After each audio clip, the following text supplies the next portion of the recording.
అందమైన చర్మ సౌందర్యం మీ సొంతం. Second aqua radiance deep cleansing gel.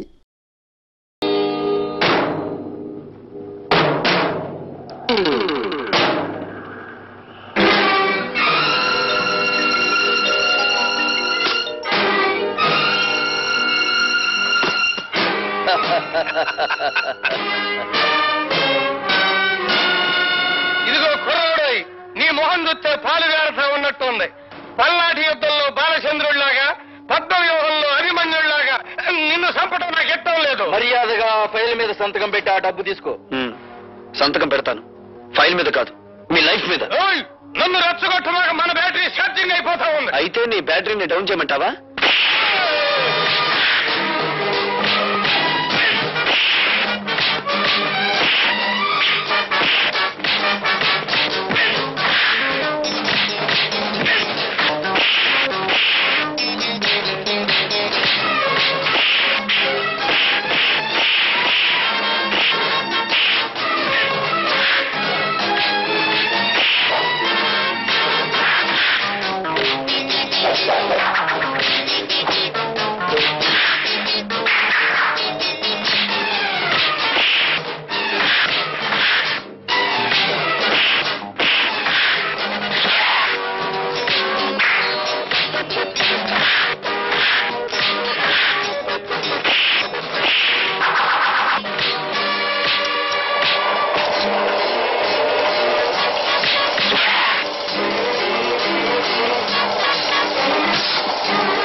ఈ కబుర్ నువ్వు మన్నైతే చెప్పు, నేను అక్కడికి తీసుకెళ్తా.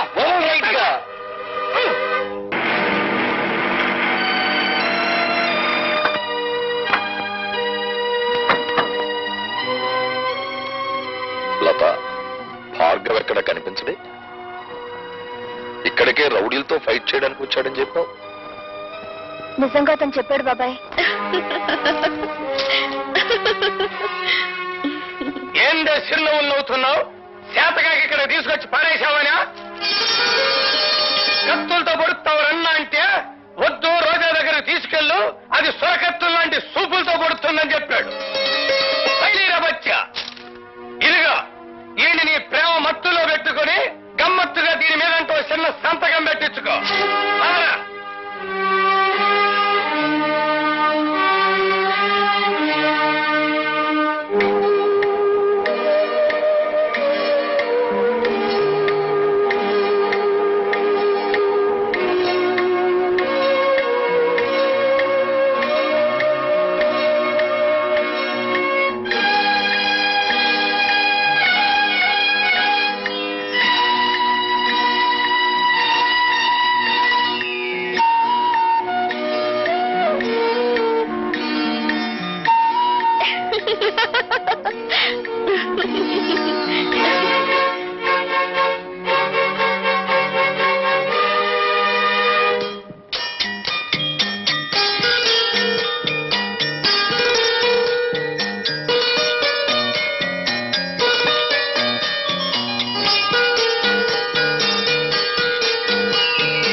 నేనెవరో నీకు తెలుసా?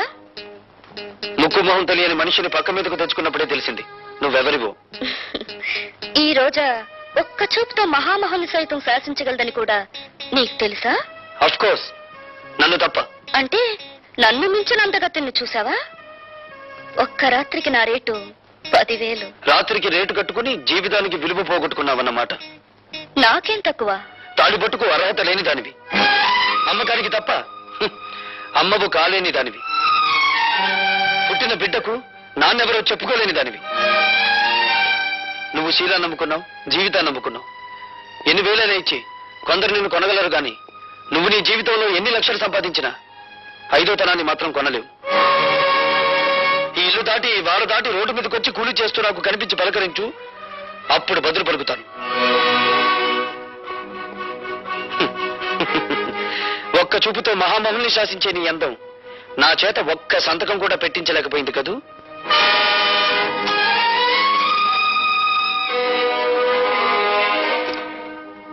ఎత్తగా నేను తట్టుకునేదే, డబ్బుకు లొంగలేదు, దెబ్బలకి భయపడలేదు, చెత్త చివరికి అన్నానికి కూడా ఛార్జింగ్ అవటం లేదు. అదే కదండి నా బాధ. నీ డిక్షనరీ ప్రకారం శీలం లేని ప్లాన్ ఒకటి చెప్పమంటావా? చెప్పన్నా. అటువంటి గట్టి పిండాన్ని తట్టుకోవాలంటే ఒక్కటే మార్గం. చెప్పండి. అవినీతి అనే అస్త్రంతో వాడిని దెబ్బ కొట్టడం. అబ్బా ఎవరున్నారన్న?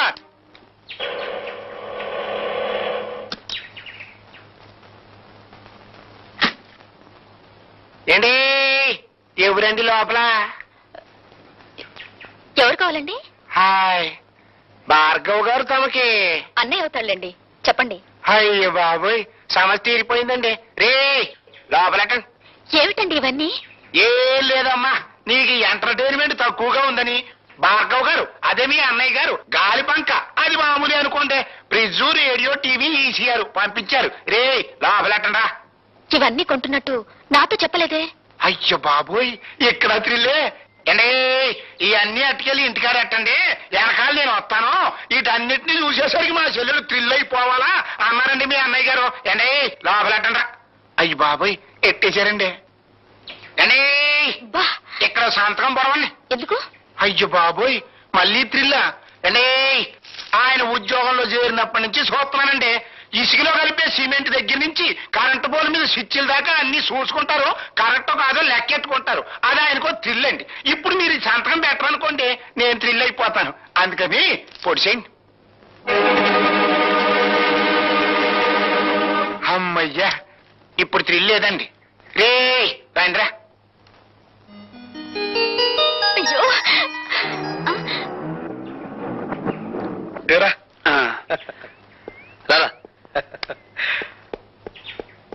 ఇదిగో పద్మ, ఇదేం బాగాలేదు. రోజు మీ అన్నయ్య నా ఆటోలో ఫ్రీ సర్వీస్ కొడుతున్నాడు.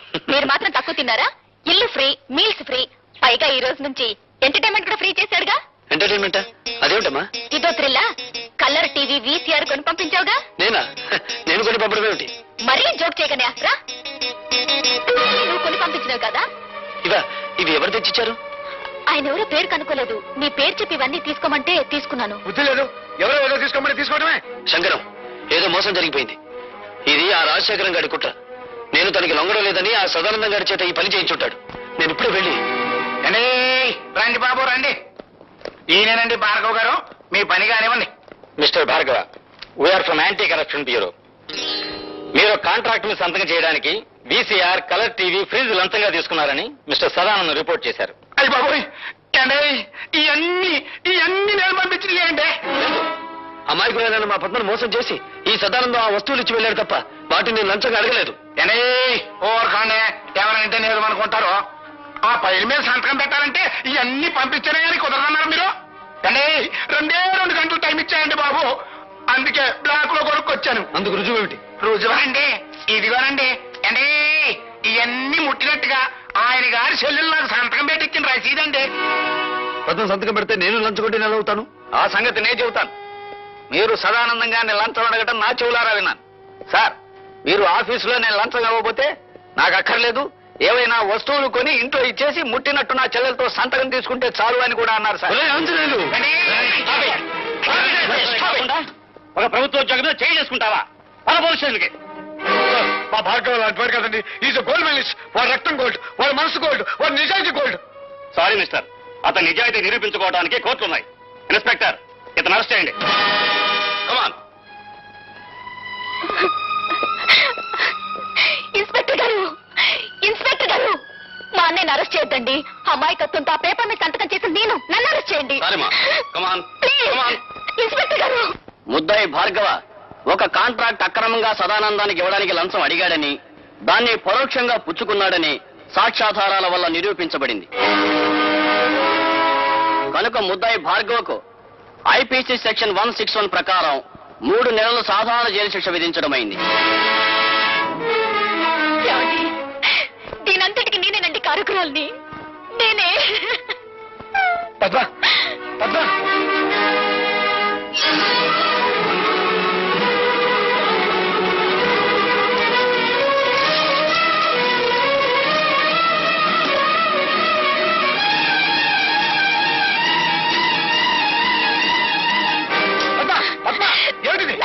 నన్ను చావనివ్వండి. నా అజ్ఞానం మూలంగానే భార్గవ అనే జైలు పాలేడు. నేను చస్తాను. నన్ను చావనివ్వండి. ఏమిటో నువ్వు చెప్పేది? అవును భార్గవ, ఈ చేతిలో ఉత్తరాలన్నీ మీ నాన్న మీ అమ్మకి రాసినవే. అంతేకాదు, మీ నాన్న ఈ జైల్లోనే ఉన్నాడు. ఈ జైల్లోనా? ఠాగూర్ ఈ జైల్లోనే ఖైదీగా ఉన్నాడు. ఉన్నాడని నాకు తెలుసు సార్. నంబర్ ఎంత? 747.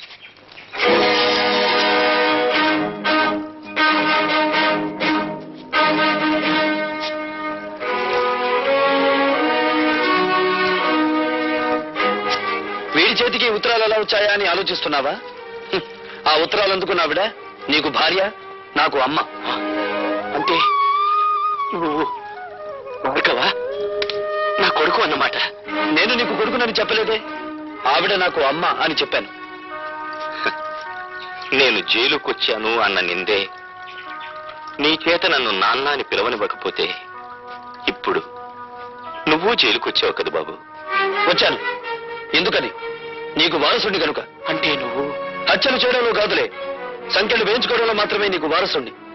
నువ్వు చేసిన తప్పుడు పనికి నా తల్లి జీవితాంతం నరకయాతను అనుభవించింది. అనుక్షణం తను ఆవేదన అనుభవించిన నిన్ను పల్లెత్తు మాట అనివ్వలేదు. ఆ బాధని గుండెల్లో దాచుకుని దాన్ని మహమ్మారి జబ్బుగా మార్చుకుని చివరికి ప్రాణాలు పోగొట్టుకుంది. పార్వతి, కన్నీళ్లు పెట్టడానికి ప్రయత్నించకు. నా తల్లిని దగా చేసిన వాడి ప్రాణాలు తీసే అవకాశం వస్తుందో రాదో అని ఇన్నాళ్ళు అనుకున్నాను. వచ్చింది. నేను ఈ జైల్లో ఉండే 3 నెలల్లో ఏదో ఒక రోజు మా అమ్మ ఆత్మకు శాంతి కలిగిస్తాను. నీకు తల కొరివి పెట్టి కాదు, నీ తల నరికి. Good morning. Good morning. Good morning. Good morning. Good morning. ఏమిటి విచిత్రం? సూర్యుడు తూర్పు దిక్కులో ఉదయించాడు. నేను కాల్గేట్ పేస్తోనే పళ్ళు తోకున్నాను. అలవాటు ప్రకారం పెన్ను జారి పడాల్సిన చోటే పడింది. కానీ ఏదో మిస్సు కొట్టింది. మీరా ఇక్కడ ఇలా? ప్రతి అడ్డమైన విధవ ఏదో ఊడిపడిందని జారి పడిందని సరిగ్గా ఇక్కడే జారి పడుతున్నాడు. అందుకే సెటప్ మార్చాను. నాకు ఒళ్ళు మండిందంటే అడ్డుగోడ గట్టించి పారేస్తాను. లైలా,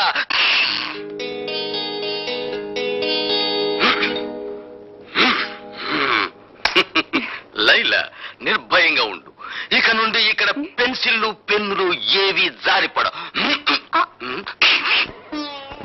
అమలత, వేయించావుగా శిక్ష. ఇప్పుడు ఓదార్చడానికి వచ్చావా? నన్నెవరూ ఓదార్చక్కర్లేదు. వెళ్ళండి. చూడమ్మా, పోలీస్ ఆఫీసర్ గా నా డ్యూటీ నేను చేయక తప్పలేదు. అంతకు మించి అతనంటే నాకు వ్యక్తిగతమైన ద్వేషమేం లేదు. పోలీస్ మనుషులు కదా, నా కన్నీళ్లు తుడవడానికి ఏదో ఒకటి చెప్తావు. బేబీ, నీకు మనసు బాగుండకపోతే చెక్కు బుక్ మీద సంతకం చేసి ఇస్తాను. నీ ఇష్టం వచ్చిన చోటుకి వెళ్ళి విశ్రాంతి తీసుకోమ్మా.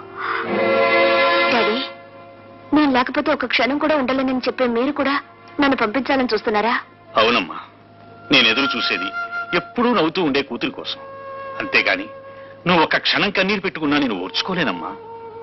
అయినా అతనికి శిక్ష పడిపోయిన తర్వాత మనం ఇప్పుడు ఏమీ చేయలేం కదా. భార్గవ్కి 3 నెలలు శిక్ష పడినందుకు కాదు నేను బాధపడేది. రేపు అతను విడుదలై వస్తే అందరూ అతను ఒక ఖైదీలా చూస్తారు. అవినీతి పరుడని ఎగతాళి చేస్తారు. చూడమ్మా, అదే నీ బాధ అయితే అతను విడుదలైన తర్వాత సమాజం అతనికి అవినీతి పరుడు అని పేరు పెట్టకముందే నేనే ఒక కొత్త పేరు పెడతాను. ఏమిటిది? చీఫ్ ఇంజనీర్ గారి అల్లుడు అని. డాడీ? అవునమ్మా. Thank you daddy.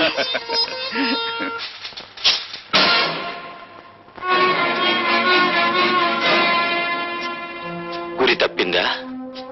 చంపే బాబు, చీల్చే ఈ గుండెల్ని. పున్నామ నరకం నుంచి కాదు, ఈ కుళ్ళు సంఘం నుంచి నాకు విముక్తి ప్రసాదించు.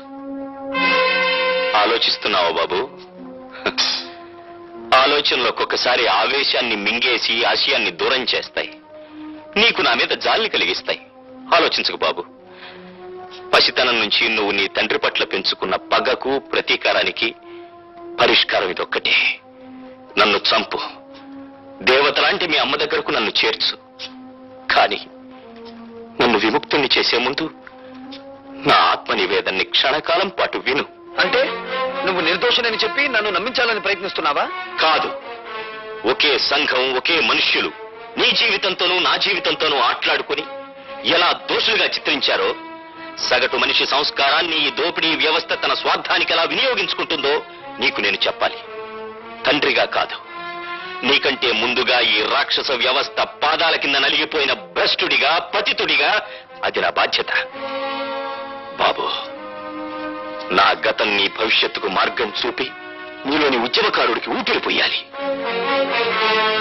భార్గవ, 20 ఏళ్ల క్రితం నేను కాపురం ఉంటున్న పేదలవాడలోని ఇళ్లన్నీ ఖాళీ చేయించాలని కుట్ర పన్నాడు ఎంపీ రాజశేఖరం. ఆ కుట్రలో ఒక భాగంగా పేద ప్రజల ప్రతినిధినైన నన్ను తన ఇంటికి పిలిపించాడు. నువ్వేనా గుడిసెలకి లీడర్వి? నేను లీడర్ని కాను, గుడిసెల్లో మనుషులకు ప్రతినిధిని. నువ్వెంతకు అమ్ముడుపోతావు? నీ మనుషుల్ని ఎంతకు అమ్ముతావు? ప్రపంచంలో ఉన్న డబ్బంతా రాసులు పోసిన శ్రామికుడి స్వేదాన్ని ఖరీదు చేయలేరు. నువ్వెంత? నేను ఠాగూర్రా, మీ బెదిరింపులకు లొంగే మనిషిని గాను. ఏమిట్రా కూసో? నీలాంటి వాళ్ళు ఎందరు ఎదురొచ్చినా ఆ స్థలం నుంచి పేదవాళ్ళను ఖాళీ చేయించేది ఖాయం, ఆసుపత్రి కట్టించేది ఖాయం. సూర్యుణ్ణి గుప్పెట్లో బంధించాలనుకోవడం వెర్రితనం రాజశేఖరం. మమ్మల్ని ఆ స్థలం నుంచి ఒక్క అంగుళం కూడా కదిలించలేవు. ఎంత పొగరు!